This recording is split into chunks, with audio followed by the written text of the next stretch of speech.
یہاں پر ہم اپنی عقل کا دخل بڑھا دیتے ہیں. جس چیز کو ماننے میں آ جائے ہم مان لیتے ہیں, نہ ماننے میں آئے تو نہیں مانتے. اب یہاں کرنا کیا ہے, یہاں شے کا انکار نہیں کر دیتے, بلکہ اس شے کی, اس عمل کی, اس کام کی اہمیت کو سب سے پہلے پہچانا جاتا ہے. کسی سے پوچھا جاتا ہے, کسی صاحب نظر سے پوچھا جاتا ہے. ہمیشہ کسی بھی شے کا جو ہنر ہے وہ ہنر مند سے پوچھا جاتا ہے. ایسے ہی آپ کو ایک کا نٹ قابلہ بھی اگر کسنا نہ آئے اور بار بار وہ فیل ہو رہا ہے تو آپ کس سے پوچھیں گے؟ جو اس کا مکینک ہے.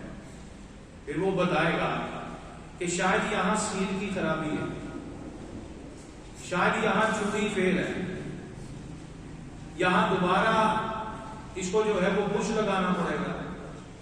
لیکن ہم کیا کرتے ہیں کہ بعض اوقات پلاس کے ساتھ یا پیچکس کے ساتھ اس کو کستے رہتے ہیں.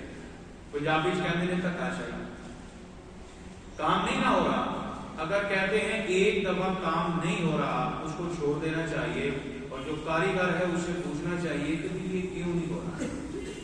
جب اس میں تجربے کرتے جائیں گے یا تو وقت ضائع ہوگا اور شے بھی ضائع ہو جائے گا. اسی طرح ہم نے اپنی زندگی اسی فضول باتوں کے اندر گزار دی ہے. یا تو یہ کہ اس عمل کو, اس حکم کو اہمیت نہیں دی, یا یہ کہ ہم نے اس ہنر مند سے جا کے پوچھا نہیں ہے کہ اس کا نتیجہ اور فائدہ کیا ہوتا ہے.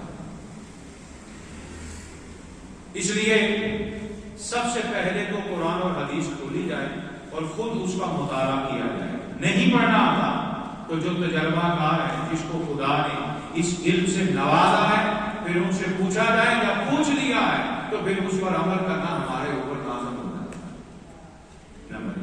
میرے آقا صلی اللہ علیہ وسلم ارشاد فرماتے ہیں کہ من ذکرنی فلیصلی علیہ, جس شخص کے سامنے میرا ذکر کیا جائے اسے چاہیے کہ مجھ پہ درود پڑھے.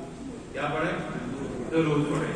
ومن صلی علیہ واحدہ, اور جس نے ایک دفعہ مجھ پہ درود پڑھا اللہ اس پر 10 رحمتیں نازل فرماتا. میں آخر میں آپ کے بتاؤں گا, لیکن ابتدا میں یہ بات سمجھ لیں کہ کہتے ہیں نا کہ آج کل ایک وقت چل رہا ہے, نیو جنریشن, آپ زیادہ جانتے ہیں, آن لائن بزنس پر بڑی توجہ ہو رہی ہے.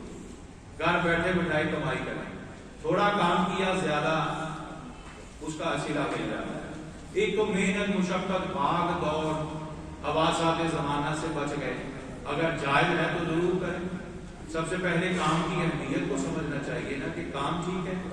نمبر 1, جس طرح انسان کی یہ سوچ بن گئی ہے کہ مجھے بیٹھے بٹھائے پروفٹ ملے تھوڑے سے کام سے, تو میں کہوں گا قیامت کے دن سب سے بڑی جو پروفٹ ہے نا ہمارے لیے وہ مصطفیٰ پہ درود و سلام.